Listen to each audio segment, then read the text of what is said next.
வீட்டில் செல்வம் பெருகும் பரிகாரங்களும் வழிபாட்டு முறைகளும். 1. வலம்புரி சங்கு வழிபாடு. வற்றாத செல்வத்தின் ரகசியம்.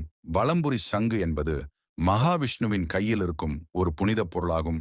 இதை வீட்டில் வைப்பது லட்சுமி கடாட்சத்தை, திருமகளை ஈர்க்கும் என்பது ஐதீகம். வலம்புரி சங்கை உங்கள் பூஜை அறையில் அல்லது பணப்பெட்டியில் வைப்பது மிகவும் விசேஷம். இதை வைத்து வழிபடும்போது அன்னை மகாலட்சுமி நிரந்தரமாக வீட்டில் வாசம் செய்வதாக நம்பப்படுகிறது. சங்கிற்குள் தண்ணீர், அரிசி அல்லது நாணயங்கள் போட்டு வைப்பது நல்லது. வலம்புரி சங்குக்கு தினமும் குங்குமம், சந்தனம் வைத்து பூஜை செய்ய வேண்டும். வெள்ளிக்கிழமைகளில் சங்குக்கு பால் ஊற்றி வழிபடுவது செல்வ வளத்தை அதிகரிக்கும். 2ஆம் காலையில் கண் விழித்ததும் நாம் பார்க்க வேண்டியது. காலை எழுந்தவுடன் எதை காண்கிறோமோ அதுவே அன்றைய நாளுக்கான அதிர்வலைகளை வைப்ரேஷன் உருவாக்கும் என்று நம்பப்படுகிறது.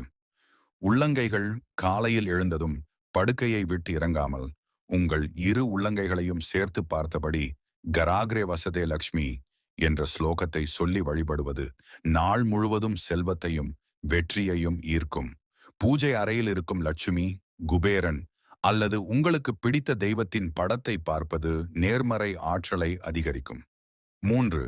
வியாழக்கிழமை ஞானமும் செல்வமும். வியாழக்கிழமை என்பது குரு பகவானுக்கு ஜுபியர் உகந்த நாளாகும். குரு என்பவர் ஞானம், செல்வம் மற்றும் அதிர்ஷ்டத்தை அளிப்பவர். தட்சிணாமூர்த்தி. வியாழக்கிழமை அன்று வரும் குரு ஹோரையில் தட்சிணாமூர்த்தியை வழிபட்டால் கல்வி, அறிவு, அதிலிருந்து வரும் செல்வமும் பெருகும். குரு உரை நேரம் என்பது சூரிய உதயம் மற்றும் அந்த நேரத்திலிருந்து ஒவ்வொரு மணி நேரத்திற்கும் மாறுபடும். இந்த நேரத்தில் மஞ்சள் நிற ஆடை அணிந்து கொண்டைக்கடலை மாலை சாத்தி நெய் தீபம் ஏற்றி வழிபடலாம். 4ஆம் குபேர வழிபாடு. தாமரை திரி ஏற்றும் முறை. குபேரன் என்பவர் செல்வத்தின் அதிபதியாவார்.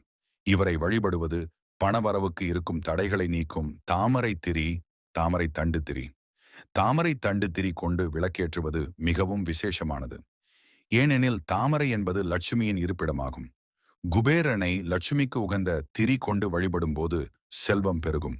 வெள்ளிக்கிழமை அல்லது பௌர்ணமி நாட்களில் குபேரனுக்கு நெய் தீபம் அல்லது நல்லெண்ணெய் தீபம் ஏற்றி வழிபடுவது சிறந்தது. தீபத்தை வடக்கு திசையை நோக்கி வைப்பது குபேரனின் அருளை பெற உதவும். 5. தான தர்மத்தின் பலன். 5 மடங்கு சேரும் செல்வம். படத்தில் குறிப்பிட்டுள்ளபடி நாம் சம்பாதித்ததில் ஒரு சிறு தொகையை தர்மமாக, அன்னதானம், ஏழைகளுக்கு உதவி கொடுக்கும் போது அது பன்மடங்கு பெருகி நம்மிடம் திரும்பச் சேரும் என்பது இந்து மதத்தின் முக்கியமான தத்துவமாகும். தர்மத்தின் சக்தி. நீங்கள் கொடுக்கும் பணம் பல மடங்கு திரும்பி வரும் என்பது அதன் நேரடி பலன் மட்டுமல்ல, தர்மம் செய்வதால் உங்களுக்கு கிடைக்கும் நேர்மறை ஆற்றல், பாசிட்டிவ் கர்மா.